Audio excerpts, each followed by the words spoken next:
Okay, and start things off with a really aggressive warning message. Did you see it needs 172 blocks? That's just crazy.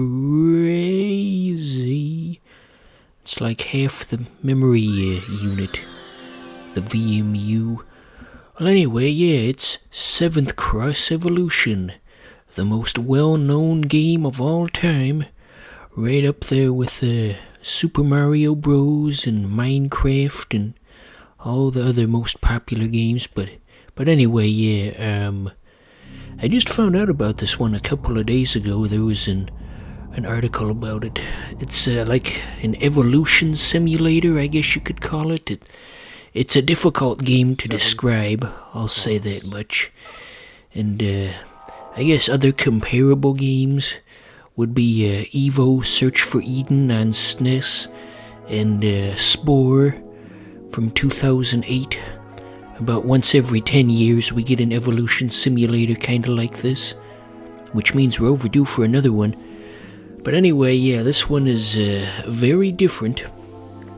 So right now, we're picking out the attributes to the character that we're gonna be using throughout the game, and so each of these attributes, corresponds to something your character's gonna need. You've got one for strength, one for speed, one for intelligence, what have you. And the correlation between the colors and the attributes is never really well explained. And there really isn't a way to look it up online because there's very little documentation about this game since so few people know about it. So there's actually still quite a few mysteries as to how it operates, even though it's a game from 22 years ago, which is quite surprising. You think there's no more mysteries out there these days with all those internet sleuths trying to find every movie and video game Easter egg, but then there's this, something that managed to slip through the cracks, something that the internet does not know about. So every playthrough of this game is unique because of the attributes you have here. Well, I guess there is a set number of combinations, but it's a very large one. And so the idea of what those attribute to color assignments are gonna do is well, let me back up. To evolve your character later on, you have to draw pictures, and you can put different colors in the pictures, obviously, and then the effect of the color depends on what we picked out on the previous screen. It's one of those types of games where oh yeah, I just wanted to point out that the 0 and the O on this menu are identical. It's kind of an oversight on their part, but anyway, yeah, so yeah, you have to draw pictures to level up your character, and the game leads you to think that there's a correlation between the pictures that you draw and what you end up getting, but honestly, there is no such thing. I'm of the opinion that it's just completely randomized. So, because I saw a stream recently, and there was a moment that really just highlighted how crazy the picture system is, where the people on the stream were trying to unlock a specific part, and somebody in the chat, they had a screenshot of the exact drawing that they needed to get the part. So someone in the chat had proved this. They said, okay, just put a red dot in the corner and that's all you need. Oh yeah, you gotta watch out for those crabs in the early stages. So they did the exact same drawing that the guy in the chat suggested, but they ended up getting a completely different result than what the guy in the chat did, so that really just goes to show that it's very difficult to sort out what the drawings are gonna do, but you get to see that later in this episode. Right now, we just have to hunt for nutrients and try and outrun those crabs. Later on, we'll get to learn cool magic spells and stuff, and then the crabs will be of no threat to us, but at this point we have no way of defending ourselves, for we are just a humble sea slug, so right now you just have to run. So when you hear that almost maraca-like sound of the crab approaching, you're pretty much already dead at this point. So it does kind of seem like we're just going in circles here, but we are making some progress. It's just you get a little better every time, like on that episode of Family Guy with the You don't win, you just do a little better every time. Speaking of Family Guy, you see they got a new voice actor to play Cleveland, and then the Simpsons had to follow suit because it used to be that Family Guy would copy The Simpsons, but now The Simpsons has to copy Family Guy, and well, if they have to have a more diverse cast, then so do we. So anyway, The Simpsons got a new voice actor for Carl, who sounds nothing like the original voice actor, which is just kind of funny. He didn't even try. There was some goofy news article. Oh, hold that thought. Okay, so this is our base form, so now we can actually start upgrading our character. Yeah, but first we gotta kill a few things and eat them in order to gain the necessary points. So here's a harmless sea enemy of sorts. Yep. So I think just one more kill and that'll give us enough points to at least attempt to upgrade ourselves. But anyway, getting back to what I was saying about The Simpsons, they had some goofy news article the day it happened, and the lady said that Carl was Homer's best friend, and that lady had clearly never even seen the show before because Lenny is Carl's best friend. Everyone knows that. So anyway, we're kind of limited as far as where we can go on the map right now because we can't go on land until we get our land legs, but we also can't go in deep water because there's a difference between just the shallow water we're in now and the sea, as it were. We need to get our sea legs for that. And that cave in the distance that we just went by, that's where the first boss is going to be. Okay, we're just going to let the crabs kill us so we can kind of move on. We weren't getting any useful enemies spawning in that we could collect points from, so better to just start over and re-roll the dice, as they say. Yeah, get used to that water sloshing around sound effect, by the way. That stays forever. But I'll keep the volume nice and low so you won't be bothered by it. Okay, so there's that sea slug that looks like Weepin' Bell. We now have 2 kills, so that'll be enough so we can get some cool crab legs or something. Let's go see what the evolution guides have to offer. So here we go. Here's that drawing segment that I've been hyping up so much. So you got your grid, and as previously stated, it just straight up does not matter what you draw here. That no one knows how this system works. And I mean no one. If you look up a walkthrough, the guy in the walkthrough even says, well, the best way to do it is to just get a pattern that you think is good, and then maybe just change the colors occasionally, and not even the walkthrough people know. Okay, so we unlocked head level 2, but we have to build up some proteins first before we can equip it. Let's see if we have enough. Head. Yes we do. So now we got like a Greedo head. Remember Greedo from Star Wars? McClunky. Okay, there's a new enemy. And we were killed instantly, unfortunately. That harmless turtle proved to pack more of a punch than we could have guessed. Okay, so yeah, you lose all of your upgrades whenever you lose your health. But there's like secret stat upgrades that happen too, so sometimes you'll get boosts to your health and such even when you don't have the parts equipped. Just as long as you keep getting lots of kills, that's the secret to moving forward. So I don't know if it was this episode or the second one where we get to see the magic spells.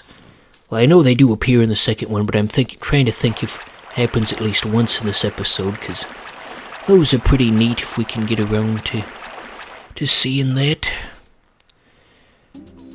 So you'll probably notice I just hit in the thumbnail for this, I just had a generic seahorse on a blue background, because again, since this game isn't well known, there's no artwork I can go off of. And the game's box art really wasn't useful in any way. It was just like a red planet. It wouldn't have drawn in any viewers. So yeah, I thought that the main character's head here looks rather seahorse-esque. So if I did a seahorse, that would I guess he's more of an eel now that I look at it, but, well, too late now. Anyway, I think you'll get the idea. The thumbnail looks vaguely like something that would appear in this game, with all its ocean aquatic life, all the fish o' the sea. I'll sing you a song o' the fish o' the sea. Okay, there's one of the spells you can do. That was the wind spell. There's like a cool fire explosion you can do, but I guess that's later. And so now we can actually start fighting back against these crabs. Now we're the big fish in the small pond, as it were. Ain't nobody gonna tell us what we can and can't do. We're essentially like the school bully, and we can go around picking on all the other kids, and there's nothing they can do to stop us. So anywho, if I haven't mentioned, this is being recorded on New Year's Eve, so Happy New Year, I suppose. As that baby in that Looney Tunes cartoon said once, Happy New Year! There was just an old Looney Tunes episode, and the New Year baby had an extremely aggressive voice that was clearly an adult man, and look that up when you get the chance. That was funny. But yeah, the New Year baby, he's not supposed to sound like that. So we've got more of this game coming up whenever I get at least one more episode recorded. Right back into it. I know you're all just hanging on the edge of your seats to see the rest of this one. Before we can get back to the evolution stone, we have to do the longest and most protracted fight in the entire game. The game got kinda confused at this part. I guess maybe because that enemy was so close to the geometry that it didn't know what to do. But we kind of encountered a soft lock here, where no matter how many times you slap him, his health never really seems to go down. I mean, if he had a health bar, that would make it a bit easier, but he doesn't. That was an oversight on the part of the people who made this game.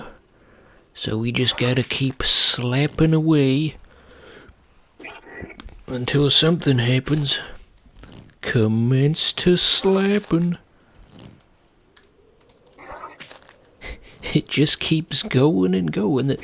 Normally this enemy only takes like 2 hits. So is he supposed to be like a sea turtle? No, those weirdly moving hind legs do not. Those are not sea turtle legs. So, how are you guys doing today? Not much to talk about when you're just caught in this infinite loop. Okay, I think there we go. Okay, we got him. Jeez Louise, that was not supposed to take that long, but hey, you gotta roll with it. So, on to the thing we actually intended to do. Let's try some new patterns. That kind of looks vaguely like a forbidden symbol, but I think it's different enough that I won't get in trouble. So if I haven't already mentioned, the general guideline for trying to get good patterns is to take an existing one that's worked before and just change the colors slightly. But it gave us the same part a second time previously. See how in the column on the right we've got body 2 twice? So we gotta try something completely different. See, there you go. We got a fancy new head. We're gonna have one of those head transplant surgeries like the Russians do. Did you ever see that news article about the first official head transplant? I don't think the person lived, but that's neither here nor there.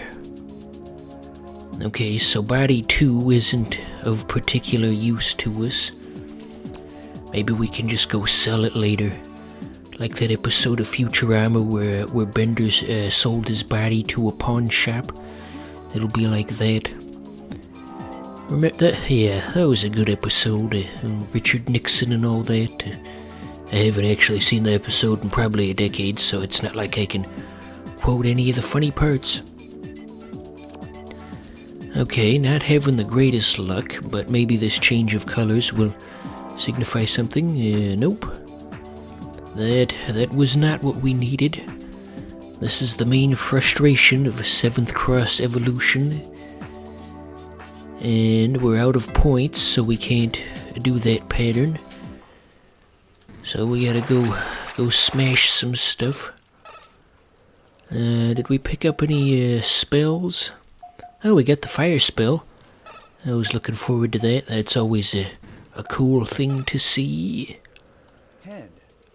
And we get... Yeah, we get like a weird vulture head of sorts. Maybe not a vulture, but something bird-like.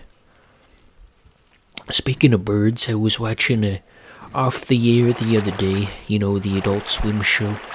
And there was some kind of like large bird of prey, like maybe a hawk or a falcon.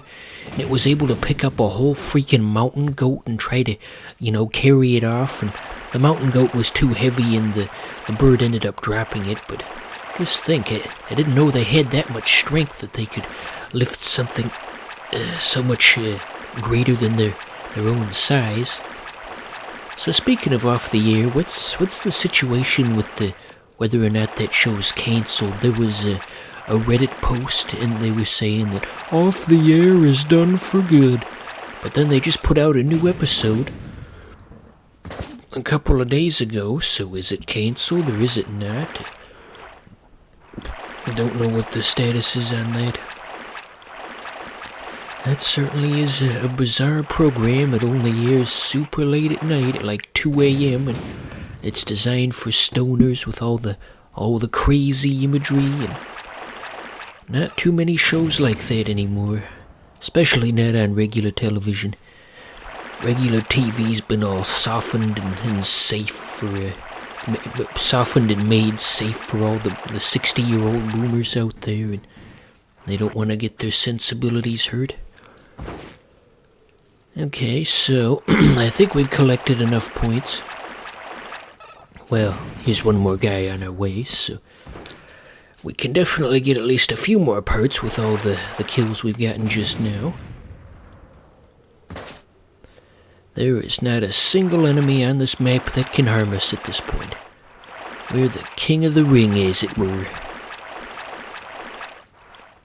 Alright, so let's see what other patterns we can do. So,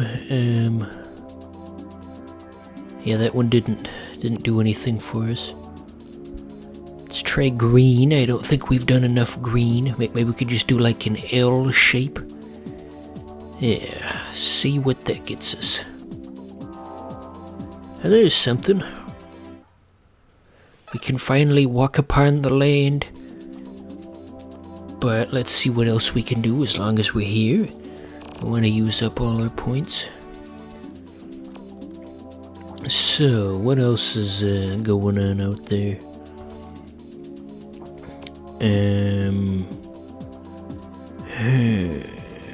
What do you guys think? What do you think Rebel Taxi has been doing as of late? He's a cool guy. I'm sure he's up to some cool project or something. He had his Loki IRL comic. Of course, that was a couple of years ago, so I don't know if that's still ongoing. I guess I've kind of fallen off the wagon. I'm super out of touch, as the people on Reddit told me that one time I tried to make that tier list. I tried to make like a Smash Bros. General audience popularity tier list once, and people got really upset. They're just saying, whoever made this must just be either joking or super out of touch. What even is this? I guess the Nintendo people out there kind of live in a bubble, and they forget that there are other people out there who don't share their views, and it's always shocking to them to have an outside opinion come up to them and, what do you mean Lucario isn't well known and popular? That was so darn funny watching all those Nintendo Redditors freak the hell out, and this tier list isn't the way I want it to be. Have I ever mentioned that in a previous episode? Feels like I have. That was quite a few months ago when that happened. So by the way, we got the crab legs now, so like I was saying earlier, we can walk about the earth like the... I'm gonna stop myself in mid-sentence here. I almost said something with a very unfortunate connotation, so we're just gonna leave that be. So anywho, so crabs, huh? Let's talk about crabs. Remember that episode of South Park with the crab people? The cast of Queer Eye were all secretly crabs in human costumes, and they had their chant that they would do. Crab people, walk like crab, talk like people. Okay, we need 5 points instead of 2 to do upgrades at this point. Let's try to do something completely different. Not quite. See, when we used the letter L, we ended up with a leg, so I thought maybe there was a correlation there. So if we drew an A, that would get us an arm. But I don't think it's gonna. What else? So is the idea to draw an approximation of the part you want? Nobody knows is the thing. And we just blew through the points. And something useless. Eventually I want to challenge that boss, but I want to be well prepared once the time comes, and of course we want to get rid of all the basic parts before we go in there. We want to be fully equipped, as it were. So what kind of animal is the level 3 skin supposed to correlate to? Because, like the crab and the fish and the other levels, those are pretty easy to understand where those came from, but then you've just got this weird eyeball creature thing, and it doesn't correlate to any real life beings that I know of. It's kinda out of place, So last episode I was talking about the Simpsons, and one day I got bored and I was looking up the official a chart of the Simpsons ratings over the years to see how it stacks up, and it's kind of hard to evaluate quite how much it's fallen from its peak, because the show's been around so long that they've changed how they measure the ratings. In the olden days, the ratings used to be measured in households, but now it's measured in viewers. And of course, a household could be anywhere from 1 to 5 people, so it's really difficult to tell. But no matter how you slice it, the show's definitely gone down in ratings over 30 years. Okay, so here's the first boss, by the way. We can't move to get out of the way of his attacks, because this is supposed to be an RPG of sorts, even though they never really made that clear. Like a lot of things, that's never really made clear. It's like when I had a teacher once who, he made us watch the movie The Gods Must Be Crazy, that one, and afterwards we had a Q&A session about the movie, and if you'd seen the movie, you'd understand why whenever somebody asked him a question, he'd just respond with, "That's never really made clear." That was a funny movie. Anyway, this boss is gonna kill us. We needed a level 2 spell to beat him, and we did not have one. It was quite foolish of us to challenge him. Like they say in that one song from the 3DO game, "Oh, you would be a fool to come and challenge me." Man, these references are just getting weird. Who the hell's gonna know what that came from? Especially since I didn't tell you the actual name of it.